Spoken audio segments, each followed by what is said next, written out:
Bismillahirrahmanirrahim. Istilah atom tentu sudah tidak asing lagi bagi Anda. Kali ini kita akan membahas perkembangan teori atom berdasarkan pemikiran dari orang-orang yang istimewa, yang mengamati berbagai hal biasa secara lebih seksama dan memikirkannya secara lebih mendalam. Istilah atom pertama kali ditemukan oleh Demokritus, seorang filsuf Yunani beberapa abad yang lalu sebelum Masehi, di mana atom terdiri dari kata a yang berarti tidak dan tomos yang berarti terbagi, sehingga muncullah pengertian atom sebagai partikel yang tidak dapat dibagi lagi. Karena pendapat Demokritus ini tidak berdasarkan pada penelitian atau eksperimen, maka istilah atom mulai dilupakan. Dan perkembangan teori atom mulai muncul kembali pada abad ke-17 sampai 18 dan pertama kali dirumuskan oleh John Dalton yang dikenal sebagai teori atom Dalton. Beberapa postulat yang disampaikan oleh Dalton adalah suatu unsur terdiri dari partikel yang tidak dapat dibagi lagi yang dinamakan sebagai atom yang berbentuk bola pejal. Jadi, menurut Dalton, atom itu dapat dianalogikan seperti kelereng yang berbentuk pejal. Kedua, atom dari suatu unsur adalah identik. Atom-atom dari unsur yang berbeda memiliki sifat-sifat yang berbeda, termasuk mempunyai massa yang berbeda pula. Ketiga, atom dari suatu unsur tidak dapat diubah menjadi atom unsur lain, tidak dapat dimusnahkan atau diciptakan. Reaksi kimia yang terjadi merupakan penataan ulang dari atom-atom. Namun, dalam perkembangannya ternyata beberapa postulat yang disampaikan oleh Dalton ini ada yang kurang tepat, yaitu pertama, atom bukanlah sesuatu yang tidak dapat terbagi lagi, melainkan terdiri dari beberapa partikel subatom. Kedua, meskipun mempunyai sifat-sifat yang sama, ternyata atom dari unsur yang sama dapat memiliki massa yang berbeda, yang dikenal sebagai isotop. Ketiga, atom dari suatu unsur dapat diubah menjadi atom unsur lain dengan cara reaksi inti atau reaksi nuklir.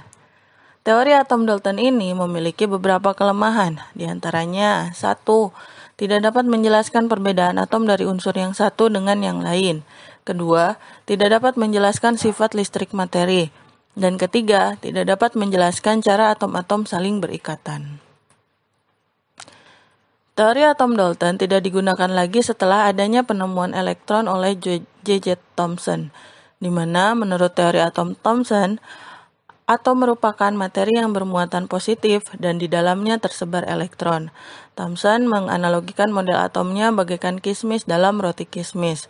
Untuk mempermudah bayangan kalian, analogi model atom Thomson ini saya gambarkan seperti buah semangka yang sudah dikelupas kulitnya. Kalian bayangkan buah semangka yang bulat. Dagingnya berwarna merahnya itu dianalogikan sebagai atom yang bermuatan positif. Kemudian, biji-biji semangka yang tersebar dalam buah semangka itu dianalogikan seperti elektron yang bermuatan negatif. Seperti itulah analogi teori atom Thomson, sehingga secara keseluruhan dinyatakan oleh Thomson bahwa atom itu bersifat netral. Teori atom Thomson ditentukan oleh Rutherford dengan penemuannya tentang inti atom yang menunjukkan bahwa di dalam atom terdapat inti yang sangat padat dan menunjukkan bahwa atom tidaklah bersifat homogen seperti yang telah dikemukakan oleh Thomson. Dalam teori atom Rutherford menyatakan bahwa atom terdiri dari inti yang bermuatan positif dan dikelilingi oleh elektron dalam suatu lintasan yang disebut sebagai kulit atom. Menurut teori fisika klasik, bahwa teori atom Rutherford ini memiliki kelemahan, yaitu tidak dapat menjelaskan mengapa elektron tidak tersedot dan jatuh ke dalam inti. Sehingga pada tahun 1913, Niels Bohr mengemukakan teori atom baru, di mana atom terdiri dari inti yang bermuatan positif dan dikelilingi oleh elektron pada lintasan-lintasan tertentu yang disebut sebagai kulit atom. Kulit atom ini merupakan orbit berbentuk lingkaran yang mempunyai jari-jari tertentu, dimulai dari yang paling dekat dengan inti sampai dengan yang terjauh dengan inti. Dalam teori ini dijelaskan bahwa elektron dapat berpindah dari satu kulit ke kulit lainnya dengan disertai pemancaran atau penyerapan sejumlah energi tertentu.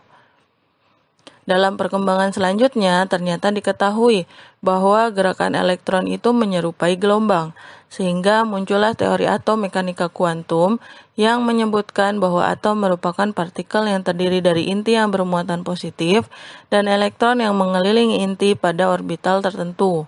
Orbital ini disebut sebagai ruang kebolehjadian ditemukannya elektron dalam suatu atom. Dengan demikian, dapat disimpulkan bahwa menurut teori atom Dalton, atom berupa partikel yang tidak dapat dibagi yang berbentuk seperti bola pejal.